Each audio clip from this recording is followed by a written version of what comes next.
In 1921, if you asked the average member of the public who was the most recognisable face on the planet, there's a good chance the majority would have said Charlie Chaplin. An international star at 25, Chaplin started with Keystone, where he churned out 36 one-reel shorts that consisted of slapstick routines and chase sequences. The ambitious performer wanted to evolve as an artist and spent more and more time developing projects. In 1921, Chaplin's personal life was in turmoil. He was facing some serious competition and he was about to release his first feature-length film, his most personal and challenging work to date. On the 21st of January 1921 at Carnegie Hall in New York, The Kid, written, directed and starring Charlie Chaplin, sealed the artist's immortality upon the screen. The Kid opens with the caption, "A picture with a smile and perhaps a tear," which immediately informs the audience that this is not a straight-up comedy. In the first scene, we see an unwedded mother leaving a hospital with a baby in tow. The mother, played by Chaplin regular Edna Purviance, is a sympathetic figure. The two leave the charity hospital under the statue of Christ and the sneering eyes of the staff. We see the hypocrisy of certain charitable institutions and those that work for them. Almost immediately, there is something autobiographical here. Chaplin had experienced institutionalised rigidity throughout his childhood, from stays at the Parish Rad Newington Workhouse and latterly at the Central London District School. After the mother leaves the hospital, we see she is struggling with her emotions. Meanwhile, the father seems slightly remorseful at home. But when his former amour's photograph falls into the fireplace, he takes this as a sign to move on with his life. Now she truly is alone. While walking through a wealthy Californian neighbourhood, the troubled mother feels she has no option but to abandon her baby in a swanky car, with a note to whoever finds her baby to love and care for her orphan child. Two thieves immediately turn up and take the car, unaware the infant is in the back seat until they hear its cries. They pull up and abandon the child in a poorer neighbourhood. The mother regrets her decision, returns to where she left the child, only to realise, to her absolute horror, that the baby has gone. This is all in the first 5 minutes. And admittedly, it is melodramatic, but it sets up the emotional tone. It's at this point we are introduced to the reassuring, familiar character of the tramp, who finds the wailing infant and he hilariously immediately attempts to rid himself of it by subtly plopping him down beside another baby in a pram, handing him over to an elderly passerby, and even considering dropping him down a drain. It's when he discovers the mother's note he takes it upon himself to raise the child. His reaction to the note changes his manner. He's not reluctant to take on the challenge. Is this a form of wish fulfillment? Chaplin's own father abandoned him and his stepbrother Sidney at an early age and would die when Charles was just 12. A lack of a father figure and his mother's unsuitable choices in partners distressed him as a child. In fact, the tramp's dingy little garret resembles the homes Chaplin would share with his mother. Visually, we are transported from sunny California into Chaplin's world, a bleak, dusty lane that is reminiscent of the East End of London with its terraced housing, wide sash windows and cobbled streets. Chaplin's scenes with the baby and his innovative childcare methods are delightful. Just as a side note, at the date of recording this video, Silas Hathaway, who plays Baby John, is still alive. He's the only member of the cast that's still alive. In fact, he is one of only 4 silent era actors that are still with us. These scenes are particularly poignant when we realise that the film's conception came to Chaplin in the days after the death of his first child, Norman, at just 3 days old. The tragedy prompted him to immerse himself in the production more than usual, much to the distress of his first wife, Mildred Harris. Not long after his son's death, Chaplin attended the theatre to watch vaudevillian Jack Coogan. As the comedy dance act came to an end, Coogan's 4-year-old son Jackie ran onto the stage to perform the shimmy. Chaplin, as well as the rest of the audience, were charmed with the child. He possibly identified with little Jackie, as he often liked to reminisce about performing with his own mother in music hall when he was a child. Days later, Chaplin was disheartened when he learnt that Roscoe Arbuckle had signed Jack Coogan as a contract player at his studio, kicking himself that he hadn't engaged the child himself. However, when he discovered Arbuckle had employed the senior Coogan, Chaplin quickly went with his gut and signed up Jackie. With the working title The Waif, Chaplin wasn't merely inspired by little Jackie, but almost built the film around the child and the natural talent he brought to the camera. The star was so impressed and confident in Jackie's charm and ability that when nervous financial backers from First National turned up on set with an inclination to withdraw their support, it was Jackie that charmed them with a repeat performance of The Shimmy. Jackie Coogan's performance as a kid was a revelation in 1921. Children had appeared on screen from cinema's birth, but none had become an international celebrity like Jackie Coogan. In the aftermath of The Kid, he would appear in films that were comparable with that role, films that followed a similar beat, mostly comedy with a little pathos. In these early performances, he would in fact wear the same costume as he had done in The Kid. Latterly, Jackie would appear in Oliver Twist with Lon Chaney as Fagin, and in his teens he would play the titular character in the first sound production of Tom Sawyer. Famously, when Coogan reached 21, he discovered that the millions he had earned throughout his childhood had been spent by his mother and stepfather.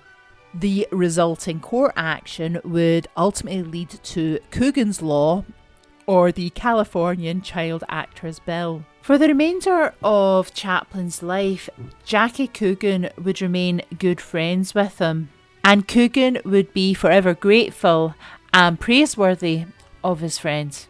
Today, people probably mostly remember Coogan as the original Uncle Fester in The Addams Family, so it's perhaps surprising to see what a talented, sweet and effective child performer he was.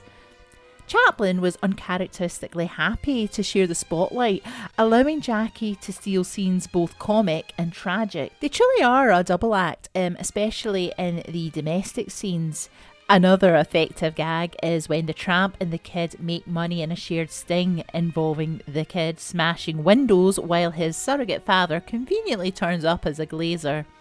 The comedy timing from both stars is equally perfect in this and the later hilarious fight scene involving a couple of local bullies. However, The Kid would stand out as it was the first film to successfully integrate comedy with intense emotional drama. In the most famous scene, authorities come to take little John to the orphanage. For such a young child, Coogan's acting is incredibly poignant. His tearful, bitter anguish, coupled with Chaplin's despair as he scrambles over the roofs to retrieve the weeping child from the truck, is thrilling but also heart-wrenching. For an audience who had been used to seeing the tramp thumb his nose and bolt away from authority, here he is dramatically confronting and fighting against it. This is a vivid character departure that serves as a powerful depiction of the parental instinct to protect their child. Was this more wish fulfillment from the director? Chaplin, the child, yearning for an heroic parent to have rescued him from the workhouse. Chaplin, the man, wanting to be that heroic father. Critics often cite such moments in Chaplin's films as being exceedingly saccharine. I agree, Chaplin can be guilty of this, but here the scene is so fast-paced, hectic, and both stars' anguish is palpable. I genuinely find it moving. And coupled with the sweeping score that accompanies these scenes, written and composed by Chaplin himself in the 70s, these moments may be melodramatic for some, but I find them quite beautiful. The film returns to the mother, who is now a successful yet unassuming opera star. She never forgot her lost child and, as atonement, commits herself to charity work. Unbeknownst to her, she meets her abandoned child and shows him kindness. After the tramp and little John have fled, she is made aware of the child's true identity and appeals to the press to find him with an award. The tramp and the kid hide out at a men's hostel, where we have a cameo from Jackie's father, Jack Sr. At this hostel, it is asserted that management are not responsible for valuables stolen, yet the manager steals John to return to his mother, just as the two car thieves had previously stolen baby John. Abandonment, uncontrollable loss, and reclamation are themes throughout this film. Towards the end, we come to the most maligned section. As the tramp searches for John, he collapses outside their old garret. He succumbs to sleep, and we are subjected to a dream sequence involving the tramp and the kid as angels in paradise, where devils sneak in, resulting in temptation and seduction. Understandably, this sequence feels unnecessary. It stops the plot in its tracks, and it doesn't really add anything to the film as a whole. The dream sequence perhaps is a representation of the Christian symbolism that we see throughout the film, from the mother leaving the hospital, her latter quoting of the Bible, and the praying that the tramp insists on performing from time to time. There's also an argument that it represents Chaplin's fatalistic view of life, where even in heaven he's beaten up and shot. Chaplin biographer Kenneth Lynn suggested that Chaplin got the idea from The World as Will and Representation by Schopenhauer, a book that Chaplin read regularly throughout his lifetime, which suggests sexual desire is like a malevolent demon that strikes to pervert, confuse, and overthrow everything. Upon the film's release in Britain, Chaplin was disappointed when audiences were uncertain about the sequence. He was especially dismayed to learn that Peter Pan creator J.M. Barrie criticised it, only for Chaplin to claim that he'd based the episode on Barrie's A Kiss for Cinderella. 100 years on, the sequence is known for more problematic reasons, which I'll just touch upon. Lita Gray, real-life Lolita McMurray, played the angel who attempts to seduce the tramp.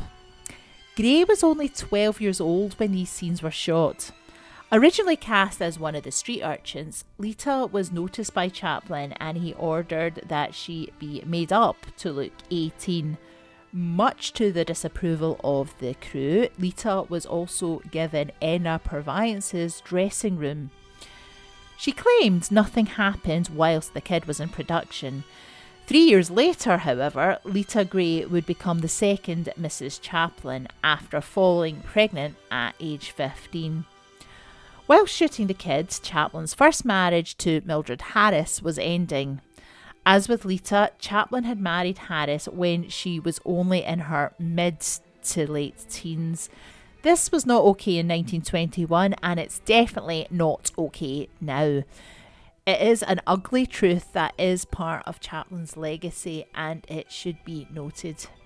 In fact, the divorce from Harris meant that the editing of the kid was somewhat chaotic.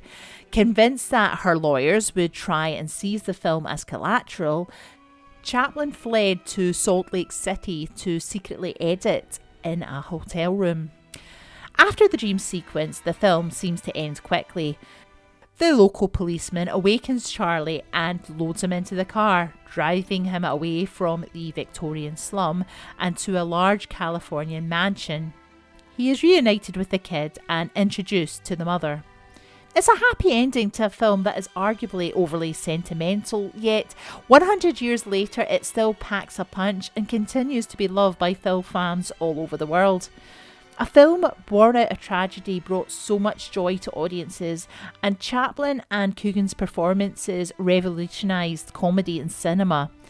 It's a film of historical importance that is timeless. It is a favourite of my children, who are won over by Coogan's amiable performance. And it is a good introduction to silent film. Some might find the sentimentality too much, but Chaplin's mission to create a picture with a smile and perhaps a tear is accomplished.